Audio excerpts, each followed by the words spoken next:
Bonjour à tous. Aujourd'hui, on est le mardi 21 juillet 2026 et notre cher ami, le colonel Larry Wilkerson, est avec nous. Bienvenue à nouveau, Larry.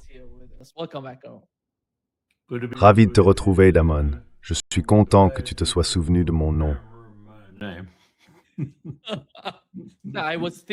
Je me demandais, est-ce que je devrais l'appeler Larry ou le colonel Wilkerson? Parce que chaque fois qu'on a Larry Johnson avec nous, je suis obligé de le faire. Je sais, c'est déroutant. Mais je vais t'appeler Larry, d'ailleurs, tout de suite, parce qu'on n'a pas Larry Johnson. Ça me va très bien. Ça me va.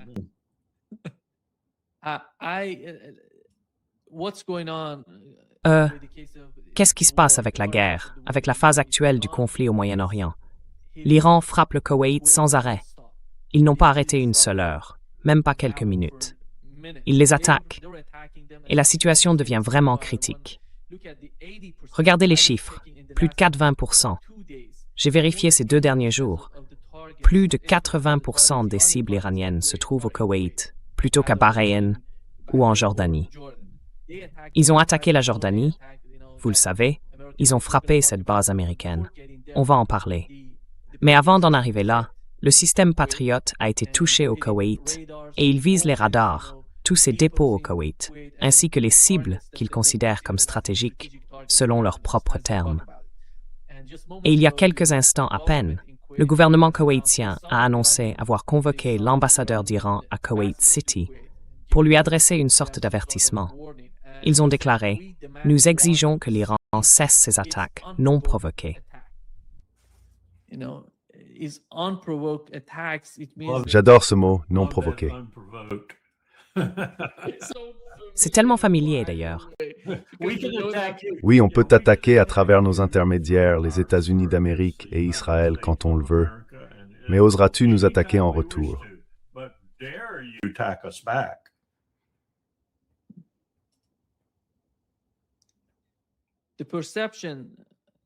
Larry, du point de vue des Iraniens, la perception, c'est que le Koweït est la ligne de front.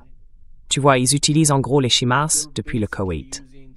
La plupart des défenses aériennes sont là-bas, puis en Jordanie. Après le Koweït, on passe à la Jordanie.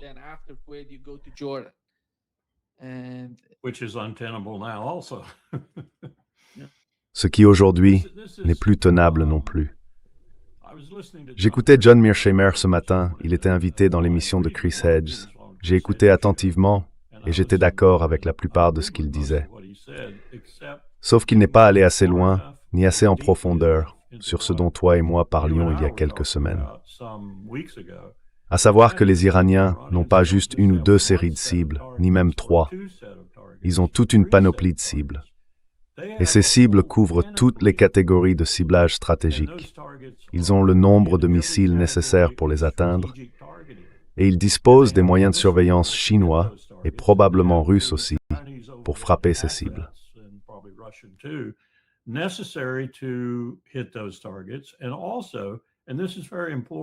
Et puis, et c'est très important, parce que c'est en quelque sorte la capacité satellitaire suprême en ce moment. Ils ont la possibilité de détecter les changements sur ces cibles, des changements quotidiens, voire horaires, pour savoir si quelque chose a bougé, si c'est désormais protégé, vulnérable ou autre. C'est du renseignement en temps réel, presque instantané, provenant des satellites chinois. Et je soupçonne que les Russes en ont aussi, mais je sais que les Chinois, eux, l'ont. Donc ce que je vous disais tout à l'heure sur le fait qu'ils ont en tête des cibles de 2e, 3e, voire 4e niveau, et peut-être d'autres encore, c'est basé sur ce que nous faisons, nous, à leur égard. Et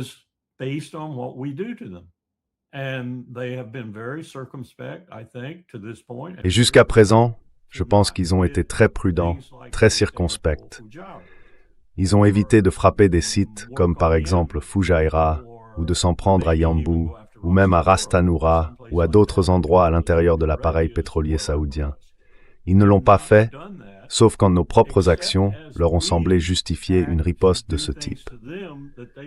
Donc à mon avis, on n'en est même pas encore à la moitié du chemin vers ce 2e, 3e, voire 4e niveau de cible que les Iraniens ont probablement prévu si on les pousse à aller jusque-là.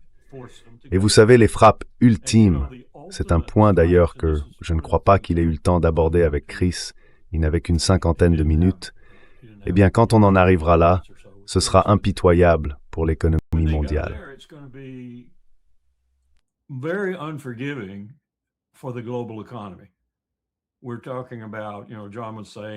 On parle de ça, vous savez, John disait, et d'autres l'ont dit aussi, et je suis d'accord avec lui, qu'on a réussi jusqu'à présent, grâce à des solutions de contournement, à compenser la perte d'environ 7 ou 8 millions de barils sur les 20 millions qui passent habituellement par le détroit.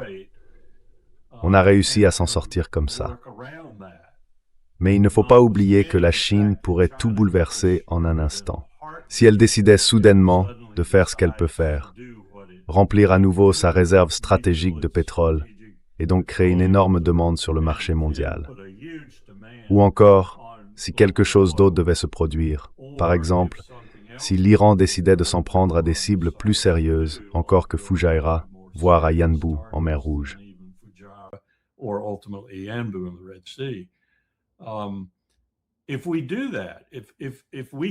Si on continue comme ça, si on poursuit cette logique d'escalade, encore et encore, en visant des cibles qu'il est clair que l'Iran nous a dit de ne pas toucher, des cibles qui, en réalité, relèvent de crimes de guerre, alors l'Iran va mettre de côté toute retenue, et il va commencer à frapper d'autres cibles. L'Iran sait très bien qu'en faisant ça, il va se créer de l'hostilité un peu partout dans le monde, une hostilité qu'il n'a pas aujourd'hui, parce qu'il limite encore ses frappes aux cibles que vous venez de mentionner, Bahreïn, le Koweït, le Qatar et la Jordanie. Et il ne faut pas oublier le Kurdistan irakien, où les Peshmerga étaient sans doute courtisés par les États-Unis, la Grande-Bretagne et Israël pour attaquer l'Iran. Je ne pense pas que ce soit encore le cas aujourd'hui, même chez certains individus vraiment peu lucides dans le nord de l'Irak.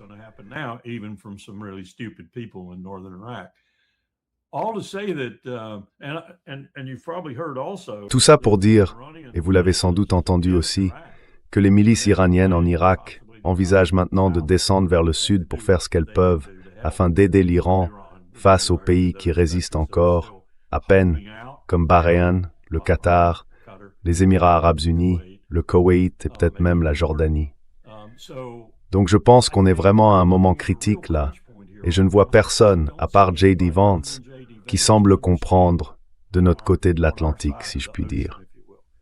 Si on continue dans la direction qu'on a prise ces 48-96 dernières heures, depuis qu'on a complètement annulé le protocole d'accord, on va le payer très cher. Et le monde entier en subira les conséquences. On pourrait vraiment basculer dans une récession mondiale, voire même une dépression mondiale.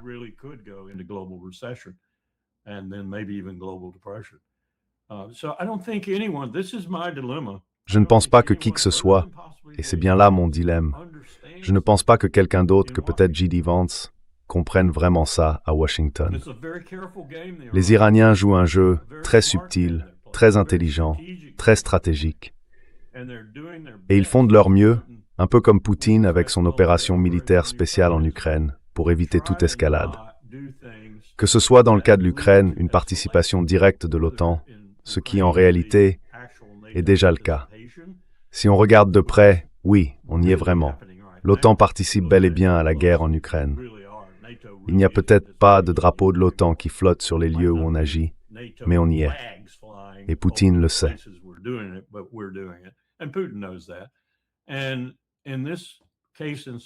Et dans ce cas, en Asie du Sud-Ouest, les Iraniens se montrent encore plus prudents que Poutine, parce qu'ils veulent simplement nuire aux États-Unis et à tous ceux qui, d'une manière importante ou significative, les soutiennent. Et cela concerne en réalité la plupart des pays du Conseil de coopération du Golfe. Et ils iront plus loin. Je l'ai toujours dit. Ils iront plus loin s'ils y sont contraints. Et à ce moment-là, ils feront du tort au monde entier. Je ne pense pas qu'ils veuillent en arriver là.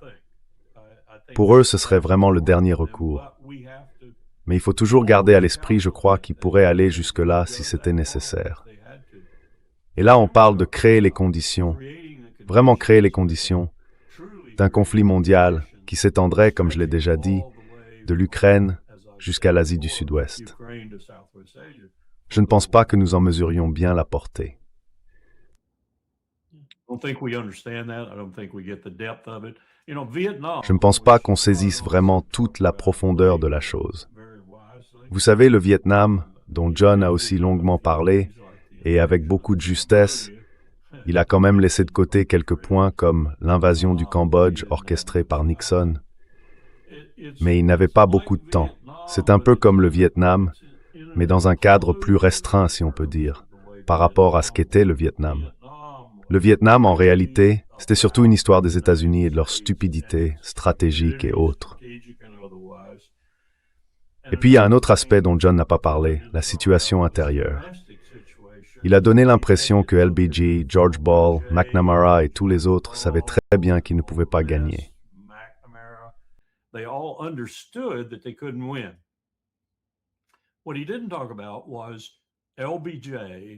Ce dont il n'a pas parlé, c'est que Lyndon Johnson savait très bien que son programme phare, la construction de la grande société, échouerait s'il était perçu par les deux partis et par le peuple américain comme l'homme qui avait fui le Vietnam.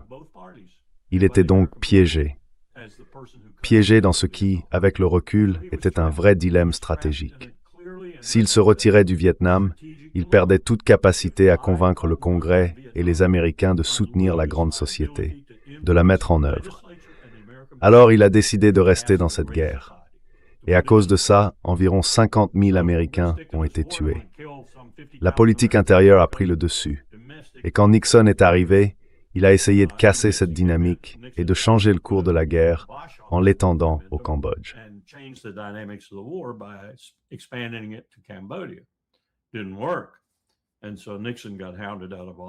Ça n'a pas marché. Et donc, Nixon a lui aussi été poussé dehors, en quelque sorte. Tout ça pour dire que la situation actuelle n'a rien à voir. Là, on parle d'enjeux mondiaux. Le Vietnam en avait aussi, bien sûr, mais pas de cette ampleur stratégique, comme pour l'Ukraine aujourd'hui. On fait face à une guerre beaucoup plus large, beaucoup plus profonde, potentiellement nucléaire, et peut-être dans les deux zones de conflit en même temps, et on ne semble pas le comprendre.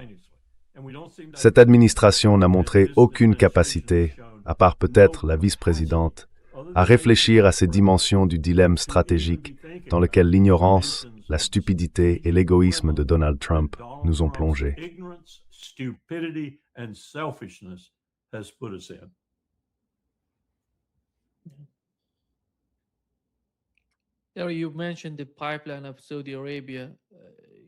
Vous avez mentionné l'oléoduc de l'Arabie saoudite, qui va jusqu'à la mer Rouge. On sait que hier, le Yémen a annoncé un blocus contre l'Arabie saoudite. C'est un nouvel élément dans le conflit, et il y a deux façons d'y faire face. La première, c'est de reprendre le combat avec le Yémen. Mais ça, au final, ça va aggraver la situation pour l'Arabie saoudite et pour son économie. Aramco, ils ont l'expérience. Ils savent comment frapper Aramco. Ils l'ont déjà fait. Et ils peuvent aussi viser l'oléoduc. Et si d'une manière ou d'une autre, l'Arabie saoudite recule, ce ne sera pas une bonne image pour eux, parce qu'ils risquent d'être humiliés. Et ils ne veulent pas se retrouver dans cette position. Alors, comment voyez-vous la combinaison du détroit d'Ormuz et de la mer Rouge? Le blocus contre l'Arabie saoudite, annoncé hier, va avoir un impact sur le marché mondial du pétrole, de l'ordre de 7%. C'est énorme. Parce que l'approvisionnement est...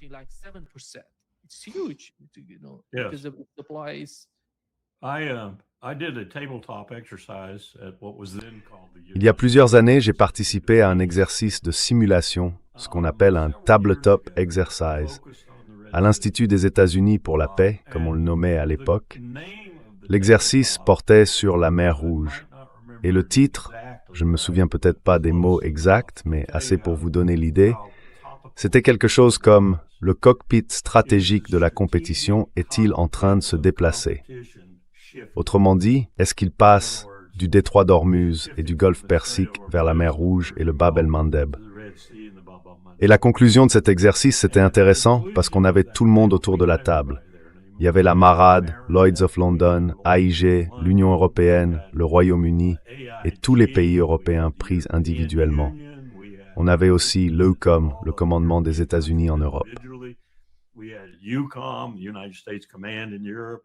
We had CENTCOM, the Central Command. Nous avions le CENTCOM, le commandement central dans le Golfe Persique, bien sûr, et ce qu'on appelait à l'époque le PACOM, le commandement du Pacifique, aujourd'hui l'Indo-PACOM.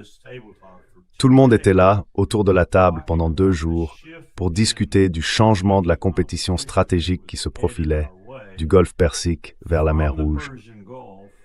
Eh bien, certains faits qui sont ressortis de cet exercice ont vraiment surpris beaucoup de participants. Par exemple, et je suis sûr que les chiffres ont un peu évolué depuis, mais c'était il y a quelques années, pas tant que ça, 60% du commerce mondial passe par le Bab el-Mandeb, par la mer Rouge, puis par le canal de Suez. Un petit détour vers le golfe d'Aqaba, ou peu importe comment on l'appelle, qui remonte jusqu'à Eilat, en Israël. Mais 60%, c'est énorme. Et ce n'est pas seulement le pétrole, c'est 60% du commerce mondial, tout simplement.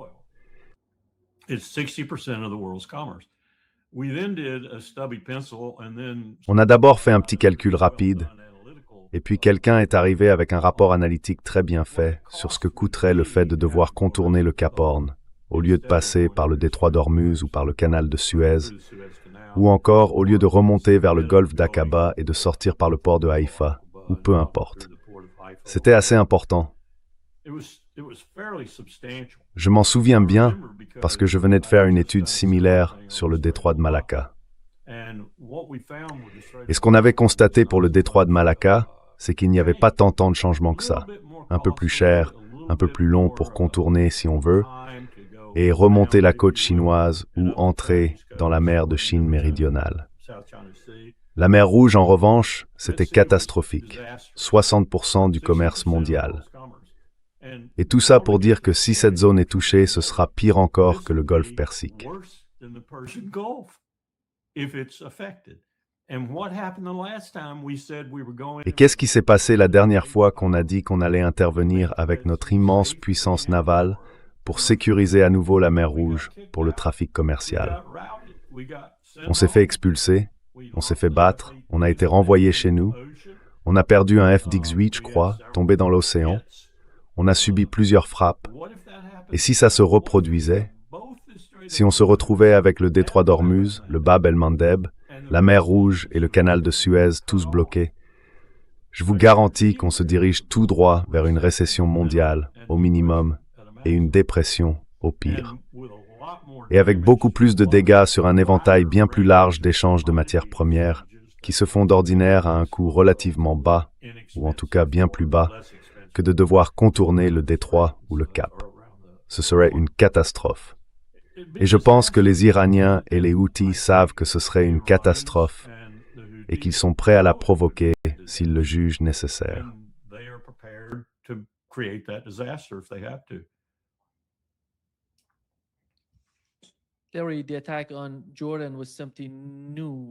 Clairement, l'attaque contre la Jordanie, c'était quelque chose de nouveau.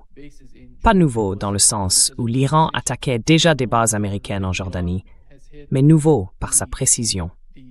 L'Iran a touché des hélicoptères sur la base, peut-être des avions de chasse, des avions ravitailleurs, et les forces qui y étaient déployées.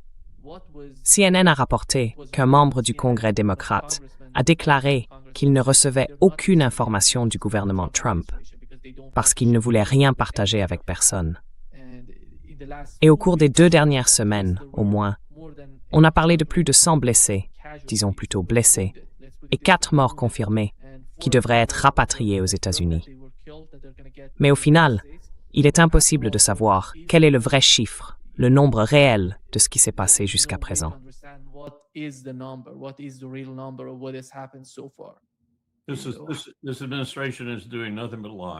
Cette administration ne fait rien d'autre que mentir sur tout. Franchement, si je devais lui donner un seul surnom, un seul mot pour la décrire quand il s'agit de communication, ce serait mensonge. Partout, sur toute la ligne. Choisissez un sujet, et moi je vous dirai quels sont les mensonges. On ne sait pas ce qui se passe. Je viens de lire un rapport de 2 républicains qui siègent aux commissions des crédits pour la défense. Et en gros, ce que Hegseth leur a dit à propos de cette nouvelle tranche de 200 milliards de dollars qu'ils essayent d'obtenir, c'est tout simplement qu'ils sont désespérés. Oui, désespérés. Ils manquent de munitions, ils doivent en racheter, ils doivent relancer les chaînes de production, et ainsi de suite.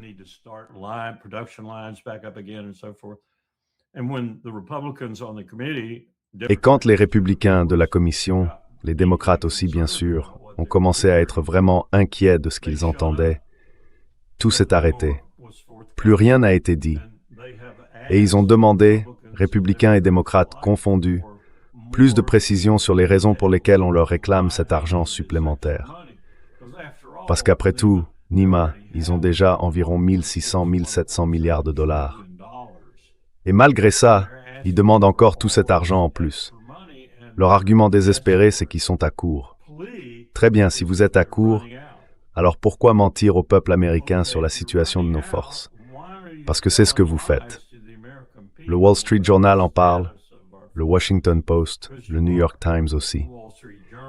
Et maintenant, un peu d'informations commencent à filtrer, je pense, sur des sujets comme l'efficacité des PAC 2, des PAC 3 et d'autres éléments qui ont été révélés.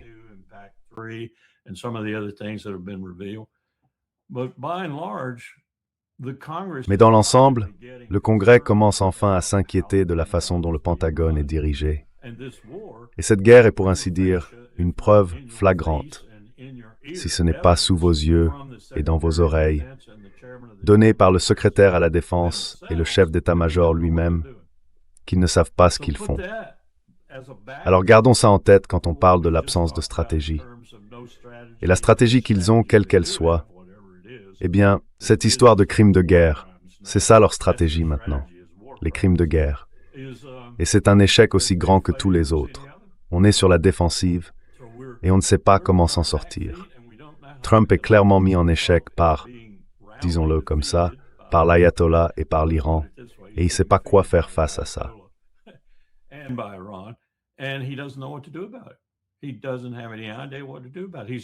Il n'a aucune idée de ce qu'il faut faire.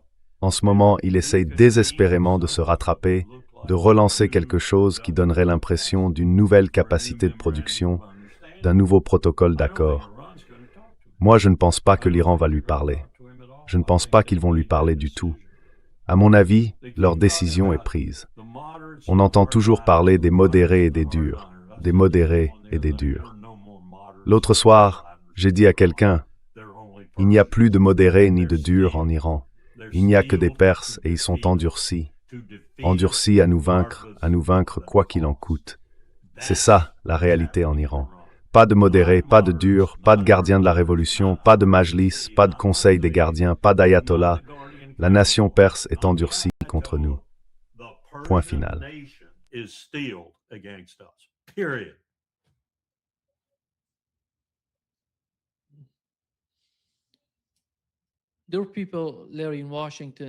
Il y a des gens, Larry, à Washington, qu'on appelle le gang des oui.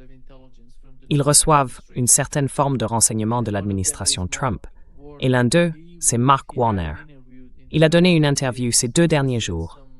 Voici ce qu'il a dit à propos du conflit, la guerre que Donald Trump essaie de poursuivre.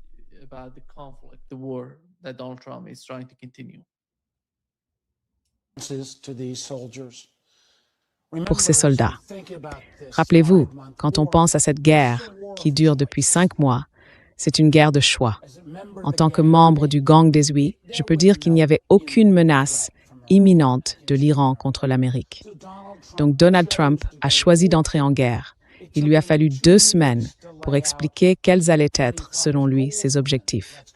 Passons-les en revue. Le changement de régime, où en est-on? On a un groupe encore pire qu'avant. Récupérer l'uranium enrichi, eh bien, il est toujours là. En fait, il faudrait au minimum 15 000 soldats sur le terrain pendant 1 semaine, juste pour essayer de sortir ces conteneurs très instables de leurs bunkers.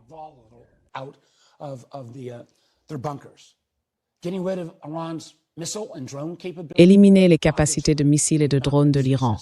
Évidemment, on n'a pas réussi. Et ce qui me rend complètement fou, John, c'est que l'Iran dispose à la fois de missiles et d'une quantité énorme de drones à $50 000, très efficaces. Nous, on utilise des missiles à 2,5 millions pour abattre ces drones. Le président Zelensky, lui, dirige le seul pays qui a mis au point une méthode pour contrer les drones iraniens pour $5 000. Et ils l'ont fait avec une efficacité incroyable. Ils nous ont proposé toute cette technologie gratuitement et la Maison-Blanche de Trump a en gros répondu aux Ukrainiens « Merci, mais non merci ».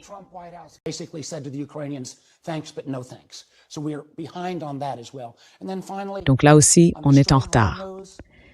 Et puis, pour finir, à propos du détroit d'Ormuz, je ne sais pas à quelle station-service le secrétaire va, mais avant la guerre, le prix moyen de l'essence en Virginie était de $2,421. Aujourd'hui, c'est remonté à $4. Le diesel est à 5. Je ne vois aucune solution à court terme pour régler la situation dans le détroit.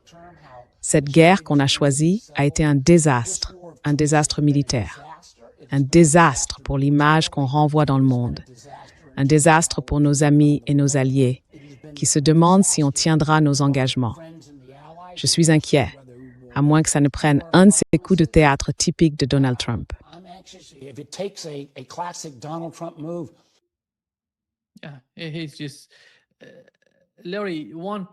Oui, c'est juste. Larry, un point qu'il a soulevé dans son argument, c'est que l'Iran a enrichi de l'uranium, ce fameux stock. Les Israéliens, d'après ce qu'a rapporté CNN, pensent qu'en plus d'avoir déplacé leur centrifugeuse avancée, l'Iran aurait aussi transféré une partie de son stock d'uranium hautement enrichi vers une installation souterraine, tu sais, profondément enfouie sous la montagne Pickaxe. Après, la guerre de 12 jours l'an dernier. Encore une fois, c'est Israël qui revient en parlant de la montagne Pickaxe. Et cette montagne, Larry, elle est faite de granit. Le granit, c'est l'une des roches les plus dures qu'on connaisse. Quiconque s'y connaît un peu en géologie sait à quel point ce type de roche est difficile à travailler.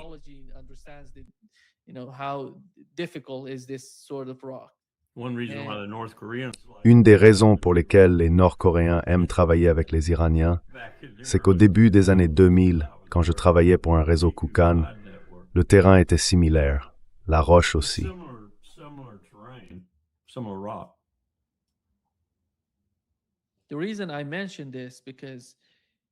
La raison pour laquelle j'ai mentionné ça, c'est que ça veut dire on n'ira pas avec des B-2, des B-52 ou avec ces bombes anti-bunker pour essayer de tout détruire. Si on décide de le faire, il faut mettre des troupes au sol. Et c'est exactement ce que Keith Kellogg et ses généraux préconisent, envoyer des troupes sur le terrain. Il dit qu'il se moque complètement de l'opinion publique. Hier, Keith Kellogg a dit « Peu importe ce qu'ils font, allez dans le détroit d'Ormuz, prenez certaines de ces îles et mettez la pression sur l'Iran. Peut-être qu'ensuite vous pourrez aller récupérer cet uranium enrichi. » C'est une sorte de fantasme. Quand je regarde la situation qu'il décrit, on dirait un film hollywoodien qu'il se raconte à lui-même. Il ne parle pas de la complexité du terrain iranien, ni de la société iranienne. Vous vous souvenez, quand ils sont allés dans le sud d'Ispahan, le général Kane al-Ghud, tout le monde, avec ce qu'il avait cette main, Tsiro.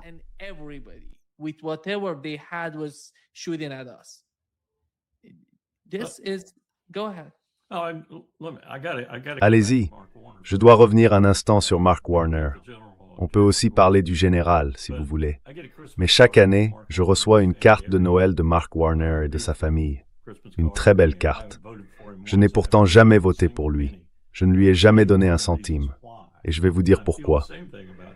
Je ressens la même chose pour Tim Kaine, mon autre sénateur, à qui je donnais de l'argent autrefois et pour qui je votais. Warner vient de montrer, dans ses propos, et je vous mets au défi de les réécouter et de me prouver le contraire, à quel point il est le pur produit de l'appareil de sécurité américain, démocrate si vous voulez, c'est-à-dire membre du Parti démocrate.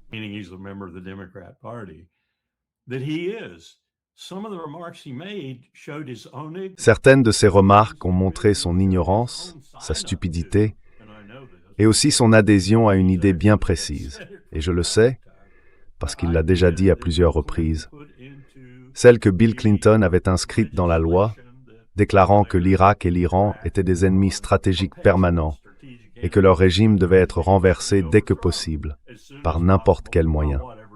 Je veux dire, il suffit de réécouter ce qu'il a dit. Même s'il tient parfois des propos justes et pertinents sur l'administration actuelle, sur la manière dont Donald Trump a géré l'Iran et sur cette guerre stupide, absurde, il reste malgré tout un produit de la machine américaine. C'est un produit de l'Empire. Il reste profondément marqué par cette mentalité du genre « les Perses devraient disparaître de la surface de la Terre ». Donc, sa position actuelle n'est ni très saine, ni très forte, parce qu'il est lui-même le produit de tout ça, comme le sont d'ailleurs tous les démocrates.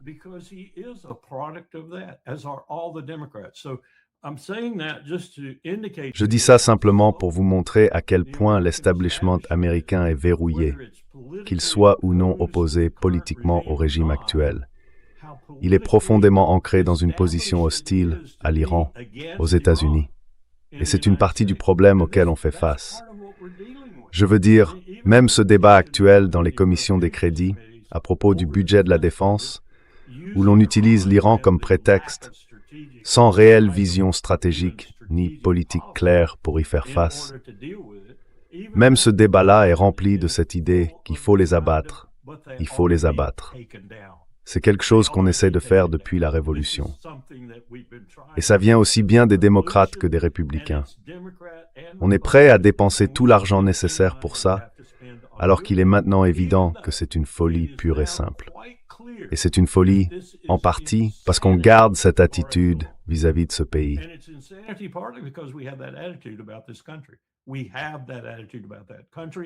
On a cette attitude vis-à-vis de ce pays. Et Nima, c'est ça qui alimente ce qu'on fait, autant que la folie de Donald Trump. Et c'est ce qui rend les choses tellement difficiles à gérer avec des gens comme Mark Warner, Tim Kaine et le reste de la délégation du Congrès. Si on les faisait tous venir et qu'on leur posait la question « Est-ce que l'Iran doit tomber? Est-ce que le régime doit être changé ?» Ils diraient oui. Et ils diraient aussi « Peu importe comment vous le faites, sauf que vous dépensez trop d'argent et qu'on ne voit pas de stratégie. » Voilà, c'est une partie du problème.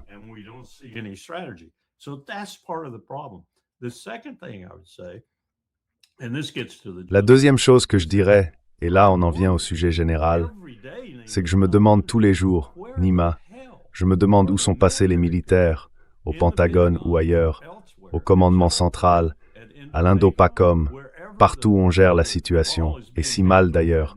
Où sont-ils? Qui leur dit qu'ils sont devenus fous, que rien ne fonctionne, que l'ennemi, quel qu'il soit, est en train de gagner, et que nous, on perd des gens partout dans le monde, chaque jour? Je ne sais pas si tu as vu ce rapport qui est sorti, disant qu'environ 62% du monde nous déteste maintenant. Je veux dire, c'était quoi déjà? Le Pakistan, c'était quelque chose comme 90% des personnes interrogées.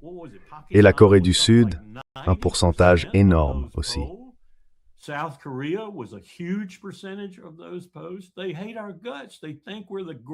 Ils nous détestent. Ils pensent qu'on est la plus grande menace pour leur avenir dans le monde. C'est ce qui se passe en ce moment. Et tout ça ne fait qu'amplifier la situation. Cette guerre insensée contre l'Iran, c'est comme si on emballait tout ça joliment avec un ruban rouge et qu'on disait à la Chine, c'est toi la gagnante. Oui, la gagnante. D'ailleurs, hier, un autre rapport est sorti. Il montre à quel point l'attitude envers la Chine change radicalement partout dans le monde, menée par l'Afrique. Parce que le monde voit la Chine comme un pays qui utilise surtout sa richesse pour le développement, pour aider les autres. Alors que nous, on utilise surtout la nôtre pour envoyer des bombes ou imposer des sanctions.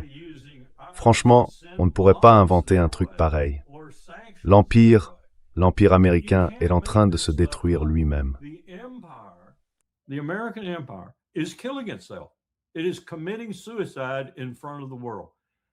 C'est un suicide à ciel ouvert devant le monde entier. Et la preuve principale, mais ce n'est qu'une preuve parmi d'autres, parce qu'il y a beaucoup derrière tout ça, c'est la guerre contre l'Iran. C'est de la folie, c'est insensé, c'est d'une brutalité incroyable. On oublie, Mark Warner oublie, Tim Kaine oublie, John Thune oublie, Mike Johnson oublie. Il y a des gens qui meurent sous nos bombes. Des enfants meurent. Des infirmières meurent. Des femmes meurent. Des adolescents meurent. Toutes sortes d'Iraniens innocents meurent sous cette pluie de bombes qu'on leur envoie. Qui s'en soucie? C'est comme le génocide à Gaza.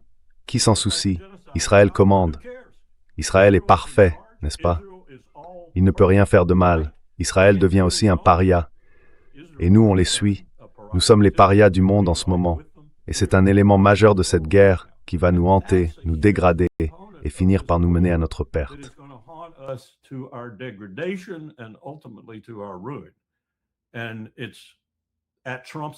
Et c'est à la demande de Trump en ce moment même. Et franchement, je ne vois aucune issue avec cet individu dément à la Maison-Blanche et toute l'équipe qui l'entoure. Des gens comme Laura Loomer, Steve Miller et d'autres. On ne s'en sortira pas. Surtout pas tant que Netanyahou ou quelqu'un comme lui, et je ne pense pas qu'il sera remplacé par quelqu'un de mieux, au contraire, restera au pouvoir en Israël. On nous conduit à l'abattoir. C'est Israël qui nous conduit à l'abattoir. Et tout le monde devrait le savoir maintenant. On devrait voir des Américains se lever pour réagir, pour faire quelque chose. Mais est-ce que c'est le cas? Pas vraiment. Alors qu'est-ce qui va se passer? On va disparaître de la scène mondiale si on n'y prend pas garde. Et on va disparaître dans l'une des retraites les plus honteuses de l'histoire humaine. C'est à ce point-là. Je ne peux pas le dire plus clairement. C'est à ce point-là.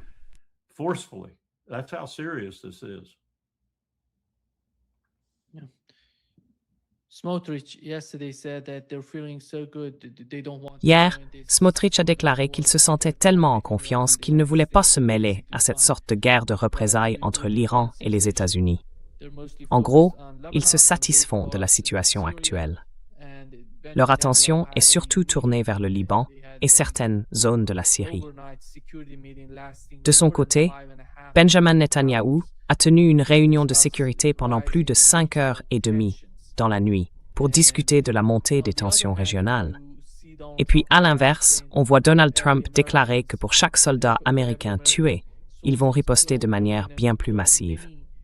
Larry, j'ai l'impression que d'une façon ou d'une autre, la région se prépare à un affrontement majeur.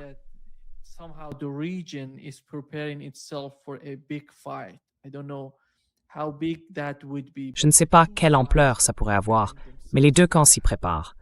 Hier, on a vu des informations disant que le ministre iranien des Affaires étrangères et le ministre de l'Intérieur iranien s'étaient rendus au Pakistan. Il y a eu des discussions, mais rien ne bouge, parce que l'Iran élargit sa vision. Ce n'est plus seulement une question du Liban, c'est aussi le Yémen, le blocus du Yémen. Ce blocus a duré 12 ans. Et finalement, pendant les funérailles du défunt guide suprême d'Iran, ils ont brisé ce blocus. C'est pour ça qu'on voit les combats reprendre et que le Yémen revient dans la lutte. La prochaine étape, ce sera la Palestine.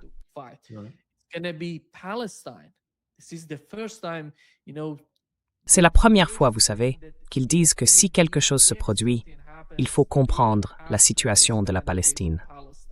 Le Yémen et la Palestine semblent entamer une forme de dialogue, si jamais ça se concrétise, ce qui, pour l'instant, ne semble pas être le cas, mais on dirait qu'ils s'envoient des messages.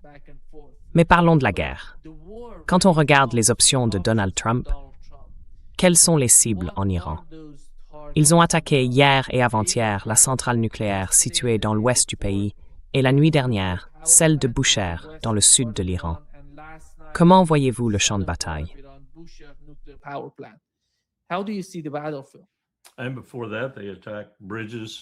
Et avant ça, ils ont attaqué des ponts autour de Bandar Abbas et d'autres infrastructures. D'après ce que j'ai compris, notamment grâce à Max Blumenthal, que vous avez peut-être vu tout à l'heure, il revient tout juste de là-bas et était invité dans l'émission du juge. La plupart de ces installations, les Iraniens les ont déjà reconstruites, ou bien ils ont trouvé des solutions de contournement pour remplacer ce qui a été endommagé. Tout ça montre bien que la guerre moderne n'est pas aussi efficace qu'on le prétend quand il s'agit de frapper des cibles logistiques ou des objectifs qui ont des implications logistiques. On peut les reconstruire et on peut le faire assez vite. Les Serbes nous l'avaient déjà montré à Belgrade pendant les 78 jours de bombardement. Tout ça pour dire que selon moi, on est désespéré. On cherche désespérément des cibles qui, dans l'esprit de Donald Trump, pourraient changer le calcul des Perses, des Iraniens.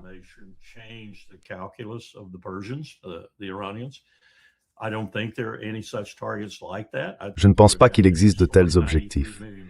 Pour ça, il faudrait détruire 93 millions de personnes dans un pays aussi vaste que l'Europe de l'Ouest, avec un terrain redoutable. Il faudrait vraiment faire ça. On parle de force terrestre, et c'est absurde, totalement absurde. Les États-Unis n'ont tout simplement pas assez de troupes au sol pour envisager, même de loin, une campagne terrestre contre l'Iran. On serait engloutis et la plupart des soldats qu'on enverrait sur le terrain seraient perdus en 30 à 60 jours, voire plus vite encore, tués par le manque d'eau, la chaleur et d'autres choses qu'on ne comprend même pas. Donc, toutes ces manœuvres tactiques, à mon avis, si elles ont un but, c'est juste de gagner un peu de temps, de repousser l'inévitable. Et l'inévitable, c'est qu'on a perdu.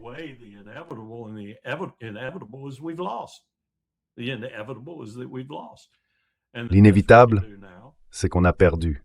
Et le mieux qu'on puisse faire maintenant, je sais que c'est insupportable pour Bibi Netanyahou et insupportable pour Israël en général, mais le mieux qu'on puisse faire, c'est trouver un moyen de créer une situation qui atténue certains des points les plus sensibles ici. Le Bab el-Mandeb et le détroit d'Ormuz viennent tout de suite à l'esprit, ainsi que le flux du trafic vers ces deux zones, et revenir, si on veut, à la case départ. Et la case départ, ce serait qu'on n'ait plus de force au sol en Asie du Sud-Ouest. Les seules forces qu'on aurait encore à proximité, capables d'influencer militairement la situation, seraient des forces navales, comme on en avait pendant de nombreuses années auparavant, ce qu'on appelle l'équilibre au large.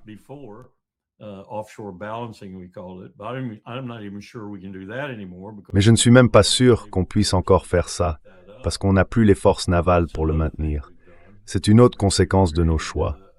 On a créé en quelque sorte une marine fantôme, si on regarde ce qu'on a aujourd'hui en termes de capacité de frappe, et probablement, pour le moment et pour l'avenir, une véritable marine fantôme. Parce qu'on a démontré que les missiles hypersoniques, les missiles balistiques manœuvrants et d'autres types d'armes, même les drones, peuvent affronter des navires de guerre majeurs. Et la seule raison pour laquelle aucun de ces grands navires n'a encore été coulé, et c'est selon moi la stricte vérité, c'est que j'ai beaucoup d'expérience avec les bâtiments de guerre, beaucoup d'expérience au Naval War College et une solide expérience de la puissance maritime.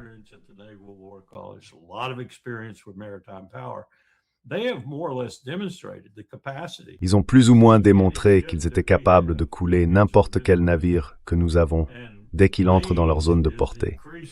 Et cette portée devient de plus en plus longue.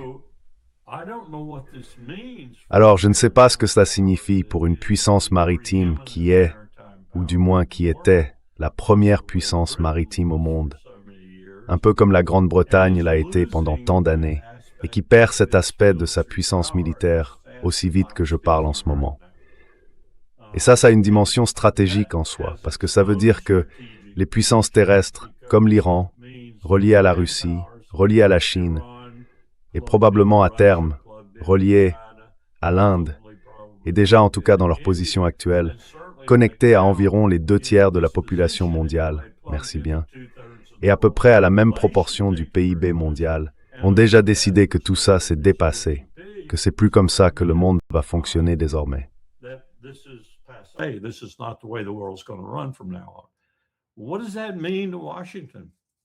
Qu'est-ce que ça veut dire pour Washington? On n'en sait rien, parce qu'il n'y a personne ici pour juger, personne pour évaluer. Sur le plan militaire, intérieur, stratégique, géopolitique, personne n'est là pour estimer la situation. Personne ne comprend ce qui nous arrive. Est-ce qu'ils comprendront quand le diesel sera à $10 le gallon ou quand il n'y en aura plus du tout? L'un des points dont John a parlé ce matin, et il n'en a pas assez discuté avec Chris, j'ai entendu d'autres en parler aussi, c'est ce qui se passerait si la Chine décidait, à un moment qu'elle jugerait opportun, avec les besoins énormes que cela créerait, de dire soudain, je vais reconstituer ma réserve stratégique de pétrole et je vais prendre environ 1/3 du pétrole qui circule sur les mers, peut-être même plus. Parce qu'à ce moment-là, la Chine deviendrait une sorte d'OPEP à l'envers.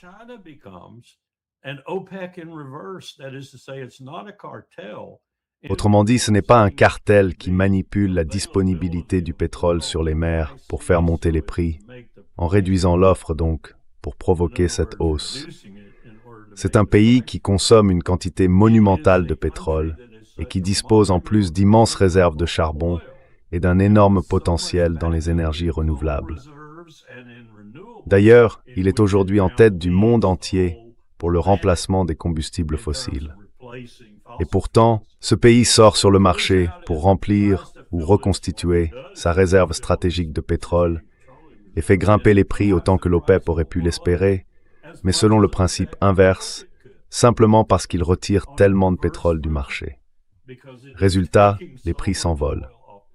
On entre donc dans une toute nouvelle dimension, même dans la distribution et la fixation des prix des énergies fossiles à l'échelle mondiale. Et la Chine est au centre de tout cela, comme elle l'est de plus en plus pour à peu près tout.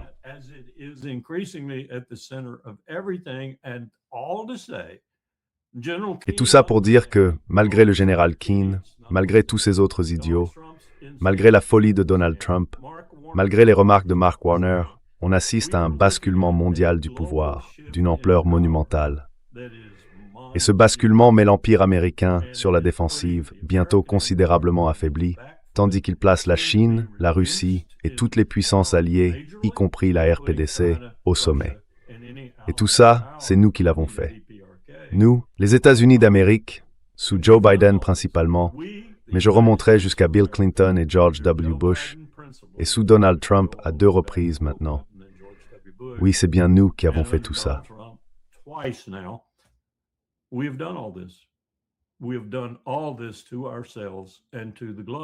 Nous avons fait tout ça à nous-mêmes et au monde entier. Et au bout du compte, douloureusement, au monde, je pense. Si on continue cette guerre insensée et que les Iraniens sont forcés, plus ou moins par notre folie, de s'en prendre à leur 2e, 3e, 4e cible, eh bien, ces attaques vont déstabiliser la planète si elles ont lieu. Voilà où on en est. Franchement, je ne vois pas dans l'histoire un seul moment où le comportement délirant d'un empire à sa fin est à ce point concentré, chargé de tant de conséquences pour autant de gens. Je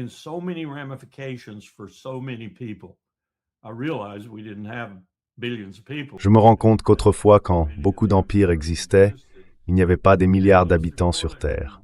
Et surtout, on n'avait pas d'armes nucléaires. Je reviens sans cesse à ça. C'est une dimension totalement nouvelle. Et je suis entièrement d'accord avec le bulletin des scientifiques atomiques, qui place les aiguilles de l'horloge tout près de minuit, voire pile à minuit, en ce qui concerne la menace nucléaire. Personne ne veut en parler. Sauf peut-être Vladimir Poutine, parce qu'il comprend à quel point cette menace est immense.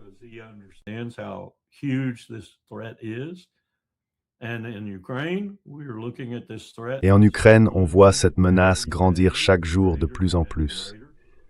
Parce que je pense qu'on est maintenant dans une situation, et je crois que la plupart des gens dans le monde, ceux qui réfléchissent sérieusement à ces questions, seraient d'accord avec moi, pour dire que l'OTAN est en guerre avec la Russie.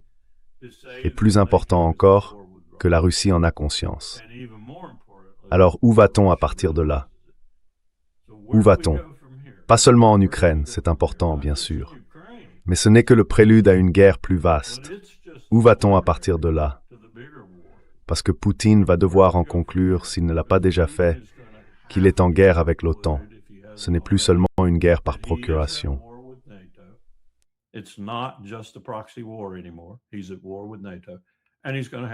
Il est en guerre avec l'OTAN et il va devoir commencer à frapper des cibles de l'OTAN, avec force et précision.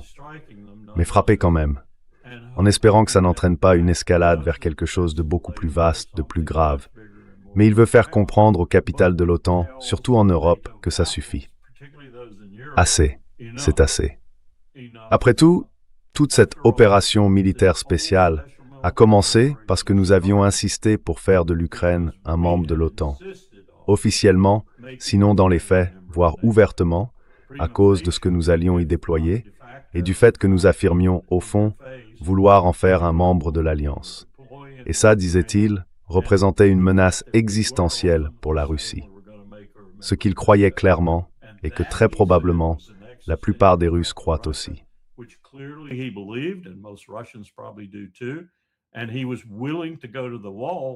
Et il était prêt à aller jusqu'au bout pour l'empêcher.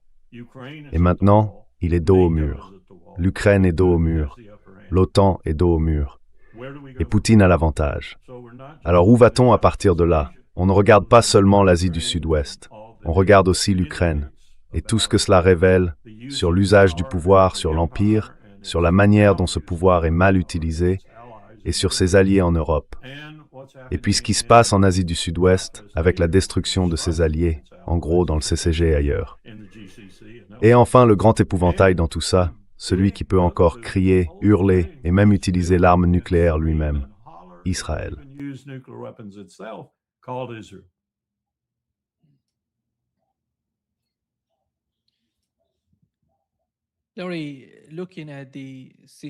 Nuri, quand on regarde la situation d'Israël, à chaque fois que Benjamin Netanyahou ou n'importe qui d'autre parle de Ben Gurion ou de Smotrich, ils pensent ou ils essayent de faire passer l'idée qu'Israël a beaucoup gagné avec la guerre en Asie de l'Ouest, en gros la guerre contre l'Iran.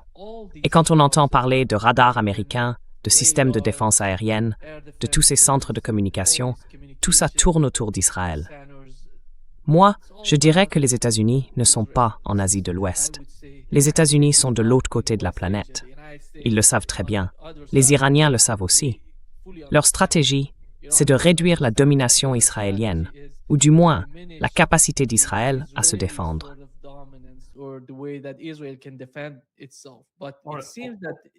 Mais il semble que, comme l'a dit le ministre omanais des Affaires étrangères, il faut éliminer la menace numéro 1 dans le Golfe Persique. Je veux dire, il l'a répété 2 fois. Le problème dans le Golfe Persique, ce n'est pas l'Iran, c'est Israël. Un type plutôt malin.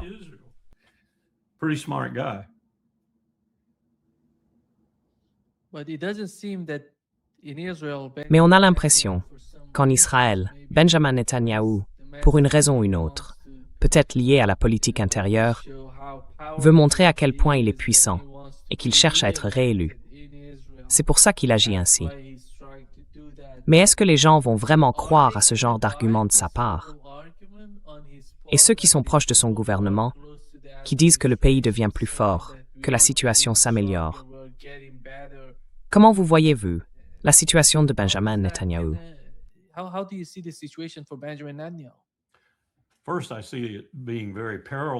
D'abord, je trouve la situation très périlleuse. Et je vais le dire clairement. Benjamin Netanyahou va perdre les élections et il ira en prison, tout comme Ariel Sharon avant lui. Mais à mon avis, ça ne changera rien. Israël est aujourd'hui tellement contaminé, tellement au-delà des limites, que n'importe quel gouvernement qui arrivera après Bibi ne sera peut-être pas aussi habile dans le crime que lui, mais il sera tout aussi déterminé. Déterminé à poursuivre le projet du Grand Israël, à continuer la même politique à Gaza, avec les Palestiniens, en Cisjordanie, en Syrie à terme, au Liban et peut-être ailleurs aussi.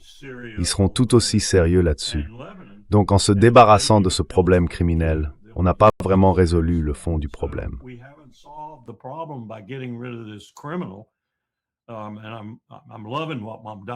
Et j'adore ce que fait Mamdani à New York. Il prend son temps, mais je pourrais bien l'arrêter s'il vient à New York. Waouh, ce serait une sacrée crise intérieure, non? Imaginez Donald Trump débarquant avec l'ICE à New York pour libérer Bibi Netanyahou du département de police de Mamdani. Ce serait quelque chose, hein? On parlerait vraiment d'une guerre civile qui commence. À mon avis, on a un problème avec Israël, peu importe qui est au pouvoir. Et je pense que les jours de Bibi sont comptés. En ce moment, il fait tout ce qu'il peut, même ce qui est illégal. J'aimerais dire anticonstitutionnel, mais j'oublie toujours qu'Israël n'a pas vraiment de constitution.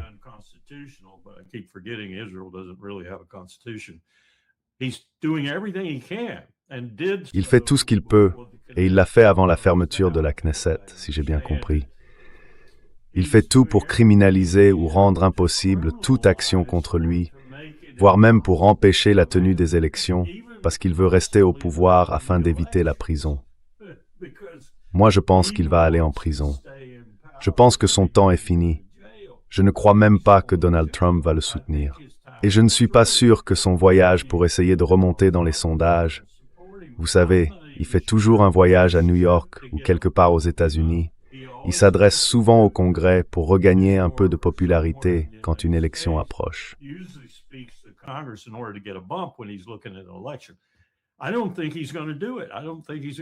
Je ne pense pas qu'il va le faire. Je ne pense pas qu'il va venir. Je crois qu'il y a des gens dans la chaîne de ceux qui doivent le faire venir ici, qui sont vraiment décidés à foutre ce salaud en prison. Et sinon, ils vont l'avoir en Israël. Mais qu'est-ce que ça change au fond? Israël reste Israël. 80% des citoyens israéliens de confession juive veulent ce que veut Bibi Netanyahou. Ils veulent que la Cisjordanie fasse entièrement, totalement partie d'Israël. Ils veulent des morceaux de la Syrie, voire tout le pays. Ils veulent des morceaux du Liban, voire tout le pays. Ils aimeraient bien avoir la Jordanie. Ils aimeraient bien avoir des pans de l'Irak, de l'Égypte, et ainsi de suite.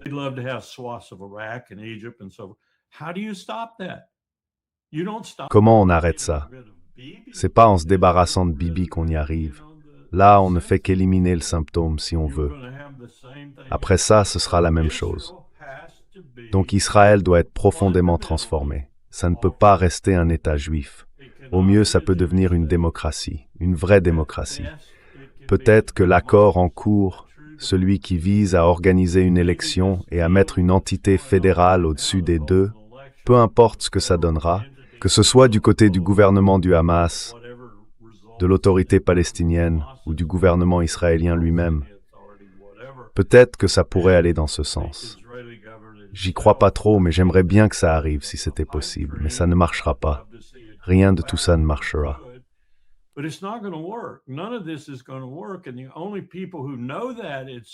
Et les seuls à vraiment le savoir, on dirait, ce sont les Iraniens. Peut-être que les Saoudiens commencent enfin à s'en rendre compte, et peut-être que ça les empêchera d'être détruits par les Iraniens. Je n'en sais rien. Mais il faut trouver une idée pour arrêter ce génocide, pour punir et tenir responsables ceux qui l'ont commis, y compris ceux aux États-Unis. Et il faut aussi trouver une idée pour un véritable État palestinien, qui prenne en compte tout ce que les résolutions du Conseil de sécurité de l'ONU ont exigé, y compris le droit au retour. Il faut trouver ça, sinon on entre dans une sorte d'enfer pour les 50 prochaines années si on survit aussi longtemps dans cette région.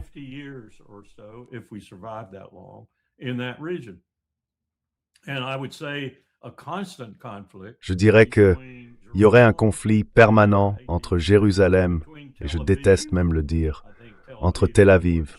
Je pense que Tel Aviv est un terme plus juste, et Téhéran, avec Téhéran comme grand gagnant au final. Et les États-Unis complètement hors du jeu parce qu'ils sont brisés, qu'ils l'ont été depuis longtemps, et qui ne peuvent plus participer. Ne me demandez pas de décrire cet avenir parce qu'il n'a vraiment pas l'air prometteur. Vraiment pas du tout. Je n'y vois pas d'Israël, à moins que ce soit une démocratie à part entière, avec des droits raisonnables pour tous ses citoyens, arabes, chrétiens, juifs, et ainsi de suite. Et je ne vois pas ça arriver, parce que je ne vois pas dans les sondages que les Juifs soient prêts à accepter une telle évolution.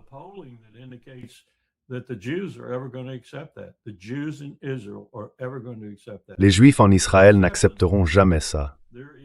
Il y a bien sûr quelques exceptions. Il existe un groupe qui comprend parfaitement ce que je dis, qui le ressent profondément, parce qu'ils vivent là-bas. Mais je ne les vois pas avoir le pouvoir politique nécessaire pour que ça change.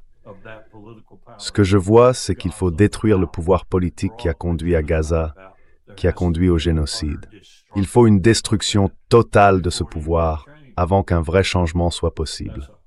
C'est terrible à dire, c'est triste, mais c'est la réalité. Parce que ce qu'on a fait, c'est transformer les victimes de la Shoah en auteurs de la Shoah, tout simplement. C'est exactement ce qu'on a fait. On a aidé, encouragé, financé et soutenu ce processus.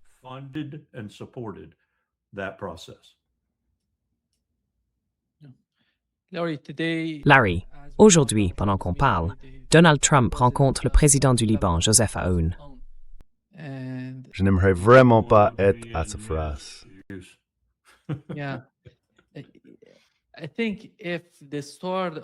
Je pense que s'ils veulent faire quelque chose avec Israël, ils doivent commencer par le Liban. On ne peut pas parler de ce front-là, ni de la Palestine, de la Cisjordanie, de Gaza, et même, je dirais, du cas de la Syrie, sans qu'il se passe quelque chose dans le sud du Liban. Ils doivent être forcés de quitter le Liban. Ça ne se fera pas par des négociations. Je ne sais pas si les États-Unis sont prêts à aller jusque-là, mais tout va dépendre de la pression. La pression politique, combinée à la réalité sur le terrain. Comment voyez-vous la situation dans le sud du Liban?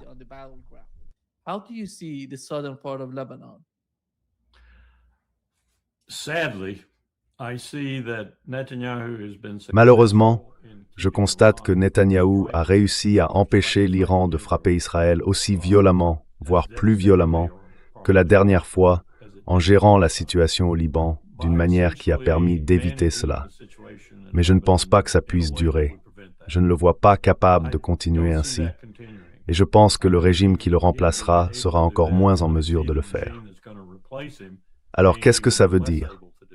Ça veut dire qu'ils vont redoubler d'efforts au Liban, qu'ils vont, disons, tout faire par la force et aussi vite qu'ils le jugeront possible pour tenter d'éliminer le Hezbollah.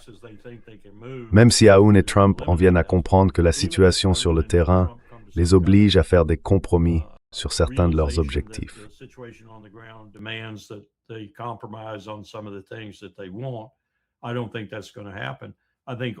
Je ne pense pas que ça va arriver. À mon avis, Israël va encore se planter au Liban, et ensuite l'Iran va riposter, et le Hezbollah aussi.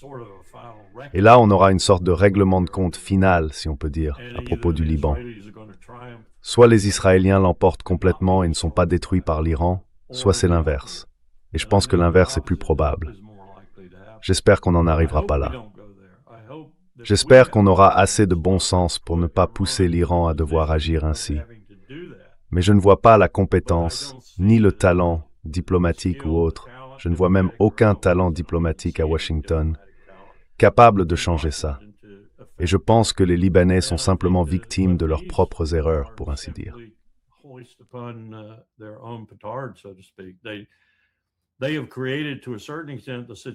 Dans une certaine mesure, ils ont eux-mêmes créé la situation qu'ils connaissent aujourd'hui, avec leur alliance avec les États-Unis, tout en essayant de tolérer la présence politique et autres du Hezbollah. Et maintenant, ils se retrouvent face à une réalité qu'ils ne peuvent plus gérer. Et je ne pense pas que nous allons les aider à y faire face. Vraiment pas. Et je ne crois pas non plus qu'Israël va les aider à le faire. Alors, quelle est la conséquence de cet échec? L'Iran. Et l'Iran devient alors non seulement le sauveur, au final, et le seul protecteur dans la région des Gazaouis et des autres Palestiniens accablés et massacrés, ceux de Cisjordanie, de Jérusalem-Est, et ainsi de suite, ainsi que des Syriens, mais aussi le sauveur du Liban.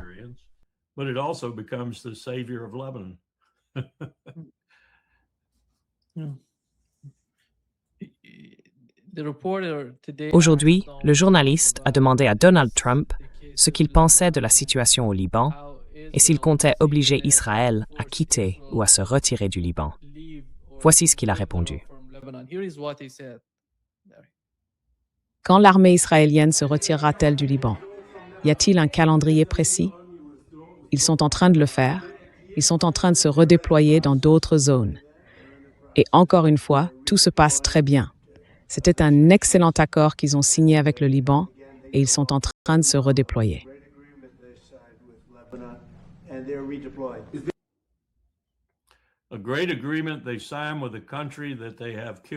Un grand accord qu'ils ont signé avec un pays qui a probablement tué chez eux entre 2 et 4 000 de leurs citoyens, la plupart du temps des gens qui n'avaient aucun lien d'aucune sorte avec le Hezbollah. Voilà ce qu'ils appellent une grande relation.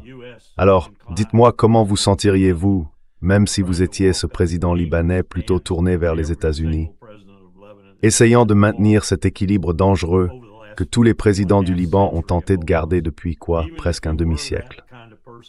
Même si vous étiez ce genre de personne, habile à cet exercice, comment expliquer à votre peuple une quelconque entente avec Israël quand ce pays a tué autant de vos citoyens sans autre raison que parce qu'il le pouvait, qu'il l'a fait, et qu'il le referait si l'occasion se présentait. Franchement, l'animosité, la haine, le dégoût envers Israël au Liban doivent être palpables sur chaque vrai visage libanais, chaque jour.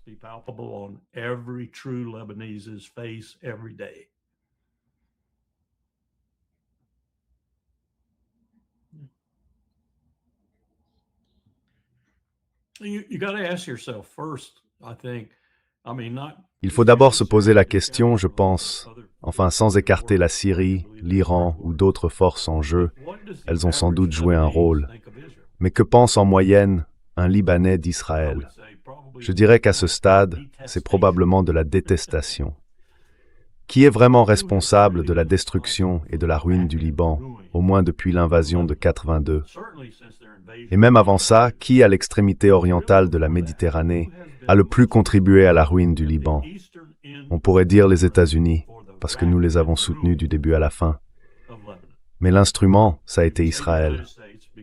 Comment pourrait-on être libanais et éprouver la moindre affection ou même le moindre respect pour Israël, autre que de la haine?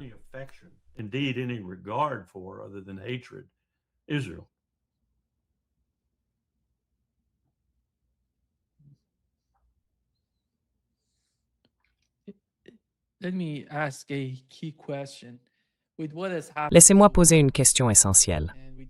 Avec tout ce qui s'est passé jusqu'à présent, et compte tenu de la réalité de la guerre, du terrain aujourd'hui, pensez-vous que celui ou celle qui viendra après Donald Trump, peut-être même pendant son mandat, sera dans une meilleure position pour faire pression sur Israël? Parce qu'on pourrait dire, nous avons beaucoup fait, nous avons tout fait pour vous. Même toutes ces bases ont été détruites à cause de la guerre que vous vouliez que nous menions. Alors selon vous, quelle est la prochaine étape? Est-ce que cela va affaiblir ou d'une certaine manière pousser Israël à comprendre qu'il y a des limites à ce qu'on peut faire, qu'on ne peut pas aller aussi loin, qu'on ne peut pas se battre contre tout le monde dans la région?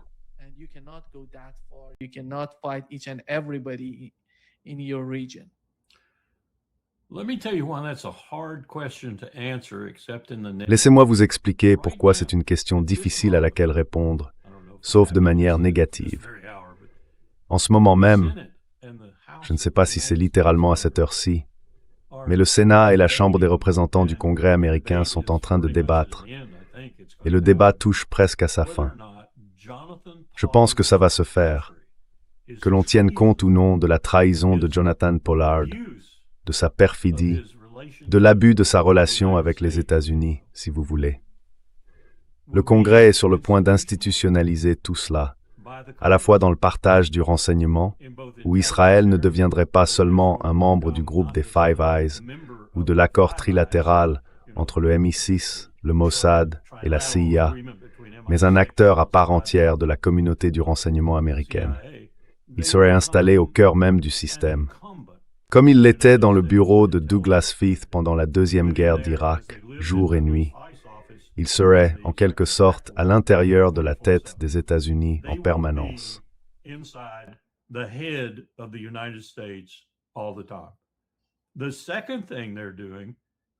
La deuxième chose qu'ils font, c'est de s'assurer que les entreprises de défense américaines et israéliennes, ainsi que tout l'appareil de sécurité nationale des deux pays, soient fusionnés. C'est exactement ce que Jonathan Pollard a fait par sa trahison. C'est ce qu'il a fait. Il a tout transmis à Israël, tout ce qui était hautement classifié aux États-Unis et essentiel pour le complexe de sécurité. C'est ce qu'il a fait. Il aurait dû être pendu. Il aurait dû être emmené à Leavenworth et être le dernier à être pendu là-bas, à la potence de Leavenworth. Et maintenant, on va institutionnaliser tout ça. Voilà ma réponse à votre question. Comment on sort de cette situation?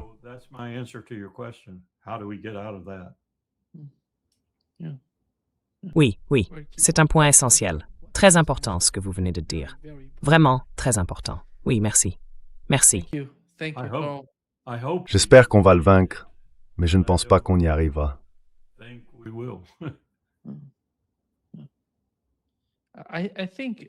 Je pense, Larry, que quand on regarde l'aide à Israël et la façon dont les démocrates ont réagi, plus d'une centaine, tu sais, ont voté contre Israël. C'est quelque chose de nouveau. Il faut qu'on le comprenne aussi. It's changing. You're right. Ça change, tu as raison. Et surtout pour les moins de 40 ans en Amérique, ça change de façon spectaculaire. Mais est-ce que ce sera à temps? Une des raisons pour lesquelles ils font ça, Nima, une des raisons pour lesquelles les républicains poussent aussi fort, c'est qu'ils se rendent compte que le paysage politique est en train de changer et ils veulent le figer avant qu'il ne bouge trop. Et bien sûr, c'est aussi le but de Bibi Netanyahou. Il voit que la situation tourne contre lui et contre Israël, et il sait qu'il en est largement responsable. Alors il essaye de faire aboutir tout ça pour que son dernier acte, si on peut dire, soit de verrouiller les choses de manière à ce qu'on ne puisse plus les défaire facilement. Et ça pourrait causer des dégâts irréparables au pays, à la nation américaine, à l'État américain. Dieu seul sait à quel point ces dégâts se feront sentir dans les 4 ou 5 prochaines années, avant que cette vague politique ne finisse par renverser cette relation qui est devenue franchement toxique. Franchement toxique. Il n'y a pas d'autre mot pour le dire. Positively poisonous. There's no other way to describe it.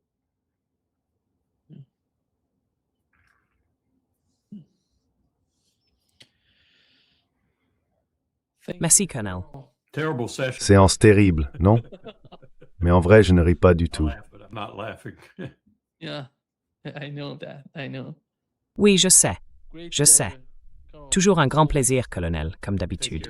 On se retrouve vendredi avec Larry Johnson. Larry. Je vais vous appeler Colonel Wilkerson. I'm gonna call you Colonel Wilkerson. Larry Herrera, Larry, too. Oui, prends soin de toi. prends soin de toi.